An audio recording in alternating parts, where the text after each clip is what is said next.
Un cordial saludo a todos ustedes.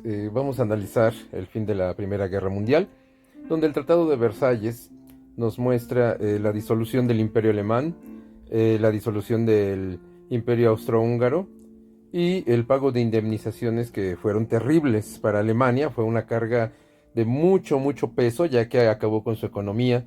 Se tenía que pagar a los vencedores en oro y esto conllevó a una gran inflación de la economía alemana y el cese del gobernante llamado Kaiser Guillermo II. Estas condiciones fueron terribles para Alemania y de las cuales no se repondría hasta ya pasado 1929, la gran crisis que después estaremos hablando de ella. En el Palacio de Versalles se dieron cita a las potencias vencedoras, alrededor de 50 naciones. Entre 1918 y 1919 se dieron cita para firmar las condiciones de rendición de todos los países centrales, lo cual conllevó a una serie de tratados que fueron de una u otra forma clave para esto. Tenemos cuatro tratados que son muy importantes: el Tratado de Versalles, que ya mencionaba, el Tratado de Bielefeld entre Rusia, el Tratado de Saint-Germain, por el cual el Imperio Austrohúngaro se quedaba totalmente sesgado, y el Tratado de Neuville, en el que se daba vida a Yugoslavia, Serbia y a otros países de los Balcanes. Cuestiones que después, con el paso del tiempo, darían paso a más guerras internas debido a las fragmentaciones lingüísticas y demás de estos lugares que se encuentran en la parte ya colindando con Asia.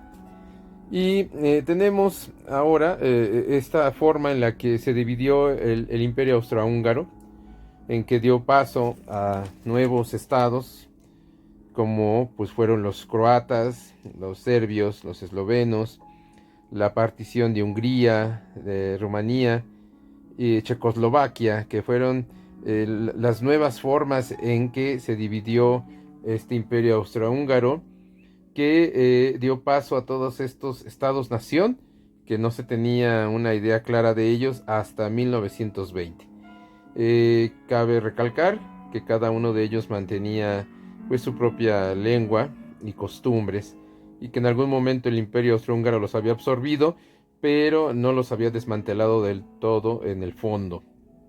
Eh, Tenemos ahora cómo quedaba la visión de Europa después de la guerra. Noten ustedes los cambios, sobre todo en los países centrales, Alemania, que le fue reducido toda la parte de Estonia, Lituania, y que una parte también le fue concedido a Polonia, y vemos que esto a la larga sería una de las formas más claras en que Adolf Hitler reclamaría ese espacio vital para la raza aria. Estas serían las suposiciones de pretender recalcar el hecho de dominación alemana en Europa Central, el haber sido despojados de todos sus territorios durante los tratados de Versalles y Saint-Germain. Vemos que también el Imperio Otomano, que en algún momento apoyó a estos países centrales, también fue desmantelado y repartido entre Francia e Inglaterra.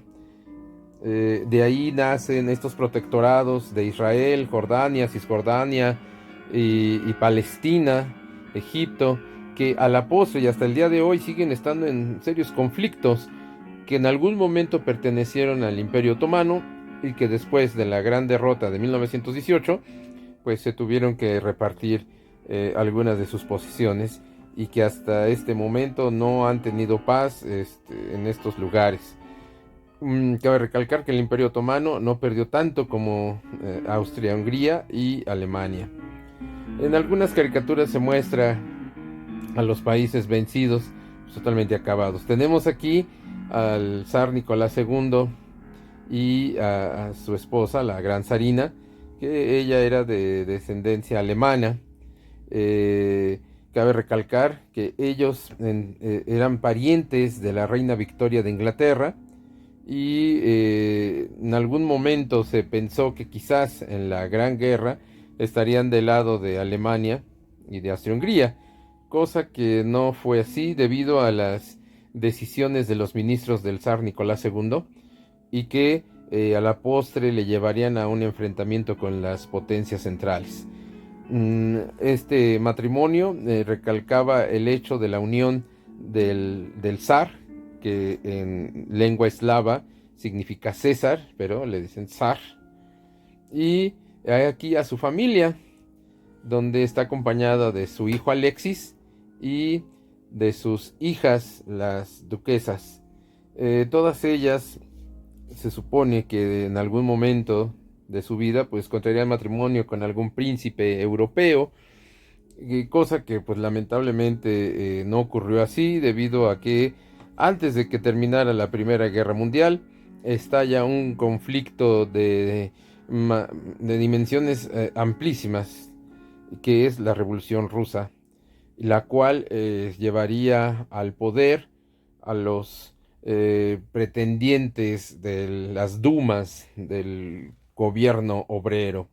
Entonces, aquí que la familia, antes de desaparecer, pues se veía feliz, contenta.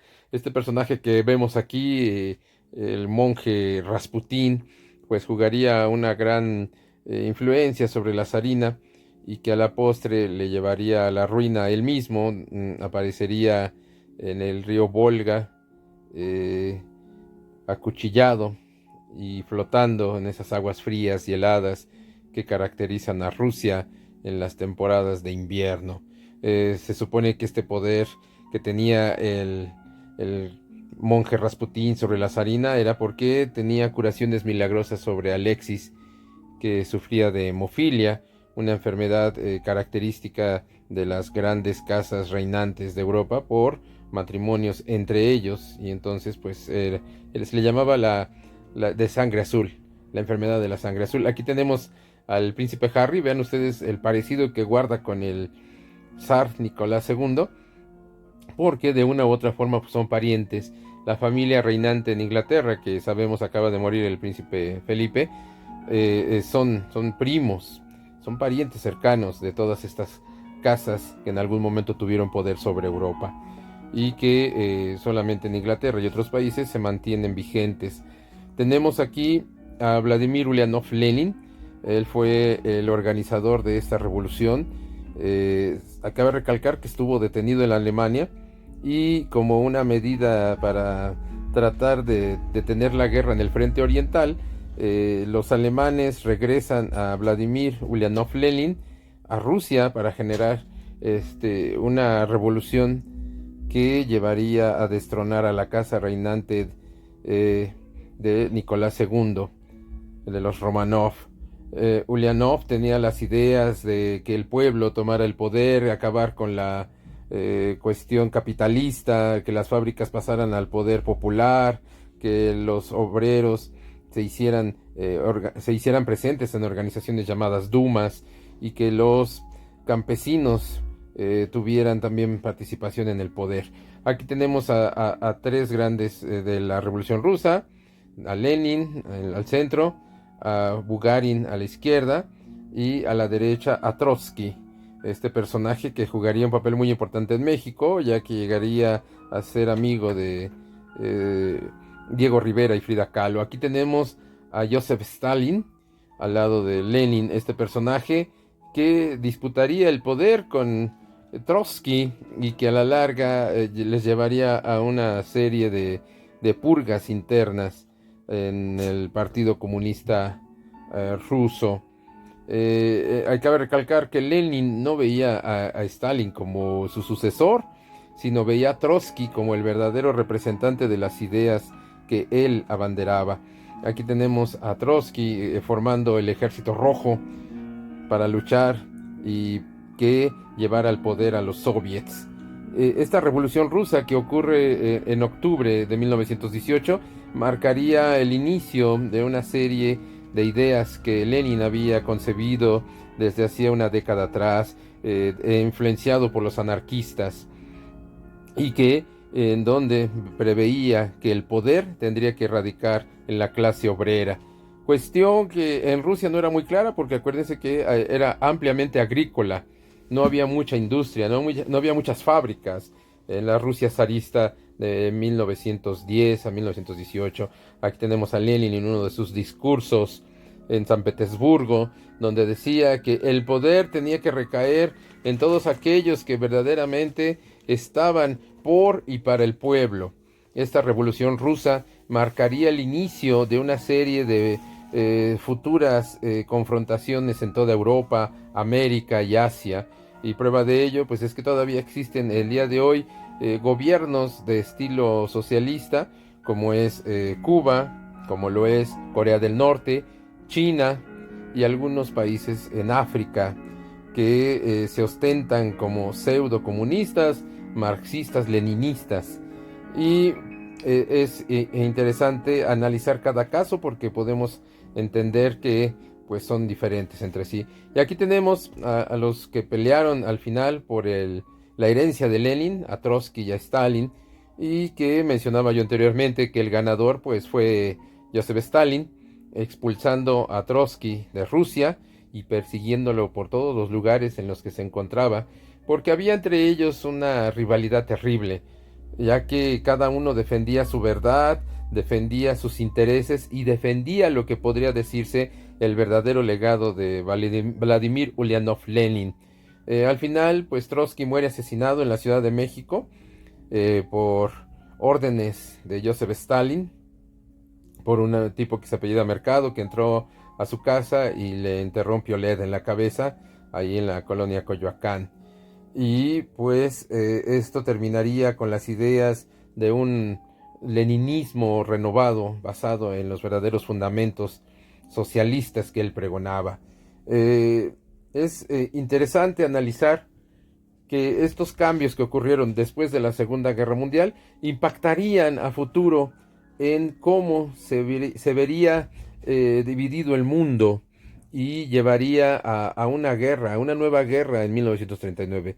Pero antes de eso, pues ya estaríamos hablando de otro momento histórico, que es el de 1929, la gran crisis económica en Estados Unidos. Pero eso ya sería otro momento para explicar. Que tengan ustedes un excelente día y estamos en contacto. Hasta luego.